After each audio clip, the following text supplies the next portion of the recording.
Today we will be talking about tax-free savings accounts, or also known as TFSAs.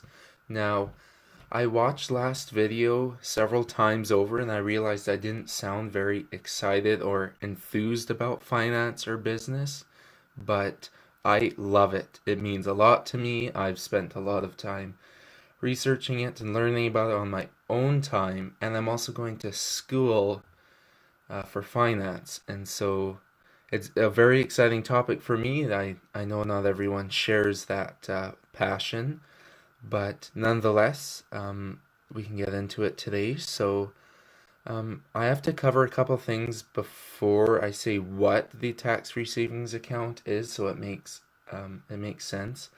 But in order to open a tax-free savings account, you must be the age of majority in your province. So here in Alberta, the age of majority is 18. Now, some places in Canada it's 19, whatever that number is. That's your age. You also need a valid social insurance number. You have to give that to them when you open one. Opening one is very simple and easy. Book an appointment. Mine probably took 15-20 minutes. It was super easy to make. Now, the tax-free savings account means that you do not pay taxes on your profits, and when you withdraw your money, you don't pay taxes as well. So in the whole process of using your tax-free savings account, you don't pay any taxes, which is awesome, right? And so what can you do with your tax-free savings account? Well, you can invest in stocks, bonds, GICs, and mutual funds. Now, these are very similar to what you can do in your RRSP, and I will cover RRSPs in another video, but for those who know what it is, it's pretty much the same rules for investing. Now, I know not everyone knows what investing is or loves the term investing, but that'll be another topic I cover in another day.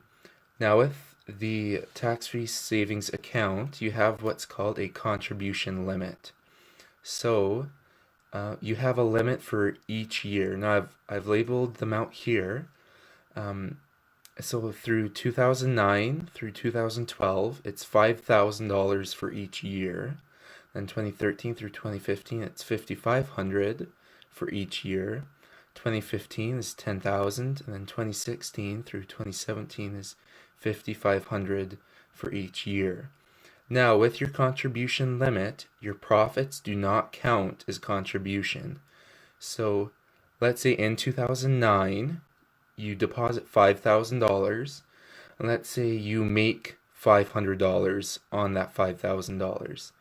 So your balance would be $5,500, but you would not be over your contribution limit because that $500, sorry, you did not contribute. That was a profit. So profits do not count, and your limit stacks each year. So if you open your tax-free savings account in 2009, and the current year is 2017, you would have a contribution limit of $52,000. Now a couple questions with contribution limit. I made a little example. So using myself, Wesley opened a TFSA in 2014. What contribution limit does he have? So if I opened it in 2014, I do not get the limit for the years prior. So 2013 and 2009 through 2012, I do not get those limits. So you would add the limit for each year starting with 2014 because that's the year I opened my account. So for the year 2015 it's 5,500, and 2015 it's 10,000, 2016 5,500, and the same for 2017. So I would have a limit of $26,500. Now, if I don't contribute the full amount, how much contribution do I have? My example over here is it's the same for all the years except 2015. So in 2015, if I only contributed $5,000, my limit would be $21,500. So see, it's just the $5,000 difference, but I would still carry that $5,000 of limit I didn't use.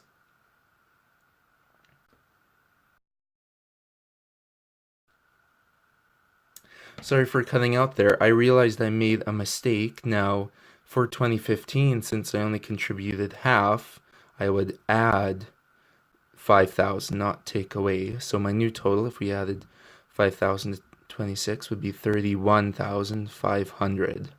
So that would be my limit because I never contributed the full amount in 2015. So you just add the remaining amount for that year for your total. So you need to add the 500 or the 5,000. Now, when you withdraw money, it does not lower your limit. So for this example, if I withdrawed an amount of any of these years, my contribution limit would still be 26,500. So for this example, let's say I deposited $5,000. Now I withdrew the $5,000. My contribution would still be $5,000 even though my balance is zero.